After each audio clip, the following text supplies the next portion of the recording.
तो बहुत गर्म है। ना हजम तो देखिए बहुत गर्म है। मुंह में ले लो थर्मामीटर। डरो मत बच्ची। ओ लो लो लो लो लो लो लो। देह कोरा पानी की काहे बोला होता कैसन की कैसे बताई देह कोरा पानी की बोला होता कैसन की छोट तोहरा बवाल हम बहुत जा जी आइए ना समझ तो सुलझाइए ना बच्ची आला से भाला हो जाएगा।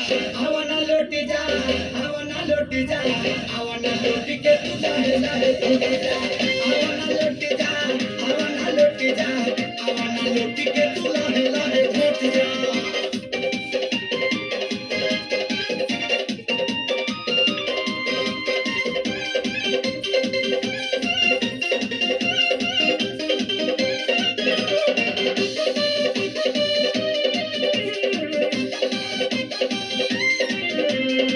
बारू तू मोमले खाना रमची देखे ना देह बटे कोरंजी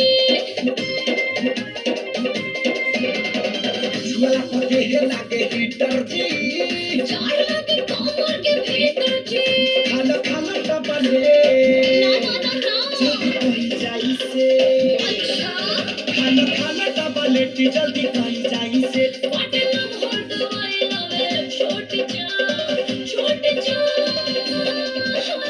तनी पास आइए ना हाथ से दवा खिलाइए ना मुंह ना हवाना लौट जा हवाना लौट जा हवाना लौट के तू लहे लहे लौट जा हवाना लौट जा हवाना लौट जा हवाना लौट के तू लहे लहे लौट जा।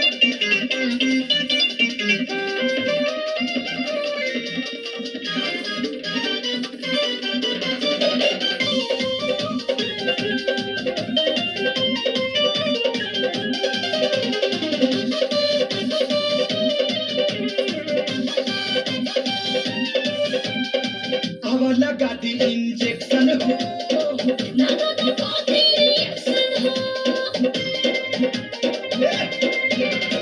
खाला रंदे बाबा के बूटी हो ना बाबा हमसे न टूटी हो कभी करा जमीला आज करे लइला कर दीजिए ना कभी करा जमीला जी आज करे लइला सूती कपड़ा भेजा के माथा टोप जा